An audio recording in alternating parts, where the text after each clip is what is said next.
Hello everyone, welcome to another video for SimonsStamp.com. Today I'm going to be playing with the stamp set that comes in the May 2024 card kit.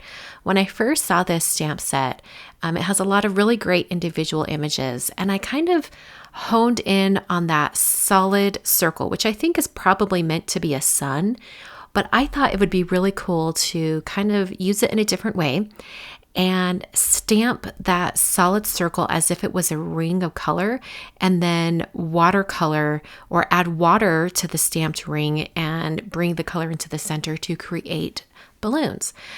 So I'm using a very small acrylic block so that I have that kind of space around the stamp image to rock it into the ink pad. So you'll notice here I'm going to, first I'm placing my greeting on my watercolor paper so that I can get the spacing right. Then I'm taking my circle stamp and I'm going to tip it and angle it and only add ink to the outer edges of my circle. Then I'm stamping it. And once I have that stamped, I'm going to grab my damp paintbrush and bring it to that stamp circle and kind of work the color away from the edges. And this is going to fill in that area and bring a lot of that color into the center. I'm going to leave a pretty good portion in that kind of right side of the top of the balloon. I'm going to leave that free of any color so that it will look like a highlight. And then as I hit this balloon with my heat tool, I realized that there was some shimmer in my cup of water left behind from some previous painting. So there is not actually shimmer in the inks. Instead, I just had shimmer in my cup of water. So it doesn't really show too much, but I noticed on camera while I was editing this video that you could see it. I then came in with the color Lemonade. That first color was Taffy, this is Lemonade, and now I'm going to stamp with the color Iris. You can see that I rock that stamp just so that the edges of the circle pick up ink, and then I'm stamping it down onto my watercolor paper. By the way, this is Strathmore pre-cut 5x7 watercolor paper, and I've taped it to a hardboard so that as it dries, it will be very flat. All right, so I'm just bringing in that color, and I also realized that some of these ink colors kind of spread the ink more than others when they were wet, so I did end up smushing the ink pads onto a slick surface. I just have this palette here from Art Impressions, and I picked up a little extra ink on my brush to add more color. I'm going to overlap this blue color, this is Cadette, right over the purple shade. I think those colors work really well together. You can see how picking up just a little extra ink kind of smushed onto that palette really works well. My teal color is Tropic, and I'm going to stamp that and then bring in that color as well. I'm going to end up smushing that ink pad down to get a little more color, just since it didn't spread too much when I started painting. My last color is Sherbet. It's in this nice orange, and I did overlap the orange over blue, and when they kind of overlapped, they started to create a little bit of mud, so I tried to avoid that area as much as possible and just bring in that orange on the outer edges. So the balloons are almost finished. I decided that since I was going to make this a happy birthday card, having sort of some kind of colorful splatter onto this balloon scene would look like confetti. It would look a little more party-ish and joyful, so I splattered on some of that taffy color and also the iris color. And the iris, I wanted to not have it be quite so dark, so I did kind of splotch up or pick up some of that color with the paper towel. I then used the A7 layers dies from Waffle Flower just to trim this down so that I could have it on a 5x7 card and have quite a bit of space around the outside. I put the watercolor piece inside my MISTI, and then I stamped the happy birthday greeting from the stamp set. I prepped the area with an anti-static powder tool and then stamped the greeting in clear embossing ink from Simon Says Stamp. I'm going to actually apply some gold embossing powder to the greeting itself, and I'm using the gilded color from Brutus Monroe. It's kind of my favorite gold. I've been using it for years and years. So I'll tap off the excess powder and then hit that with my heat tool and heat it until the embossing powder is smooth and melted. I also decided to add a little bit of that clear embossing ink to the outer edges of my watercolor panel. I'm just rubbing that ink right along the edge to add some of that clear embossing ink just to the edge. And then I dipped each edge into my container of embossing powder. If you don't have your embossing powder in a container like this, you could definitely just dump it out onto a piece of scratch paper and then funnel that paper back into the jar. It works great.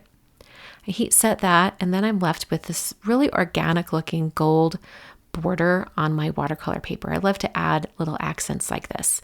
It works really, really well.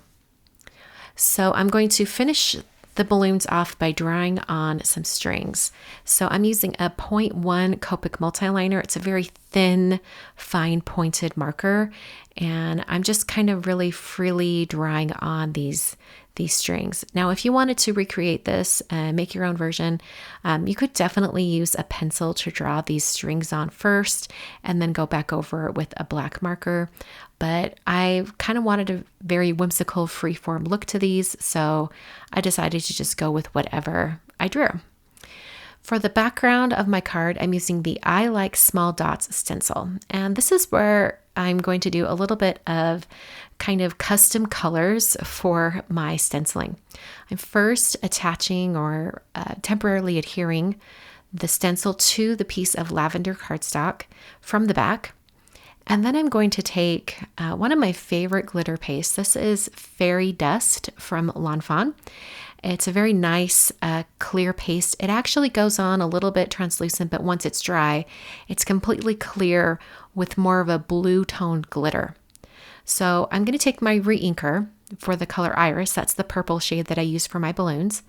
And I'm putting, I think I did about 3 drops of this re-inker. I probably could have gotten away with just 2. It's a very, very strong pigment.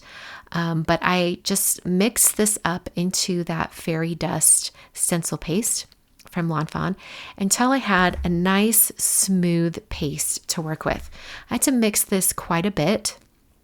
I wasn't too worried about it drying out too much because adding the re-inker added fluid and gave a little bit more moisture to it.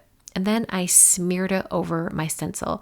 In hindsight, I think I should have mixed up a little bit more of this paste because I really had to scrape it to move it around to other areas before I was running out. I used every single bit of this stencil paste. In fact, you could argue that I mixed up the perfect amount because I had none left over and it did coat everything that I wanted it to coat. Basically, I'm just doing kind of a tone on tone effect with a darker purple dot over that lavender cardstock. That cardstock's from Simus's stamp, by the way. So after I scraped off all of the excess and got everything really flat, I then removed the stencil and I cleaned off that stencil right away in a sink with a little bit of soapy water.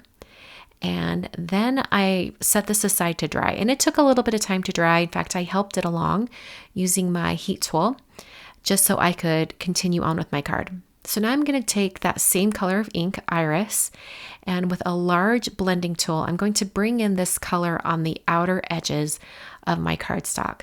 This gives it a really cool kind of depth on those edges.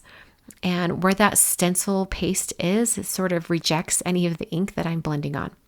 Now, my ink pad was getting a little dry, and I already had my re-inker out, so I decided to just go ahead and re-ink it. And you can tell it's ready to be re-inked for sure when the squiggle of ink you put on immediately absorbs into the ink pad. And then I was able to get a little more color applying down when I bring my brush over, and it's made it a whole lot easier to get a very intense color on those edges. I then adhered my stenciled background to the front of my card using some Tombow Extreme adhesive. Just put that right down onto a prepared 5x7 card base. So the only thing left to do is really to assemble my card. So I've put the background on, and now I'm going to put on that watercolor piece. I used some foam tape from Simon on the back just to pop it up, and then adhered that down to the card. And just a little tip, if you have really warped watercolor paper after working on a watercolor painting and you want to put it on your card, you might consider using foam adhesive because it's a little more forgiving and it really can stick down to all those warped edges. So here's the finished card. I love the shiny gold embossing powder and also the glitter on that glitter paste. And I love how you can't even tell exactly what stamp set it's from. It was a very different way to use those images. Thanks for watching. Just a reminder that everything I've used today is listed down below in the video description. And thanks so much for watching. I'll catch you guys next time.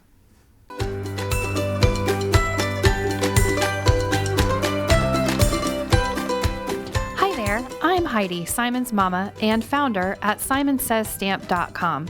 Thank you so much for watching our video. If you like what you just saw, be sure to press the thumbs up and subscribe to see more great content.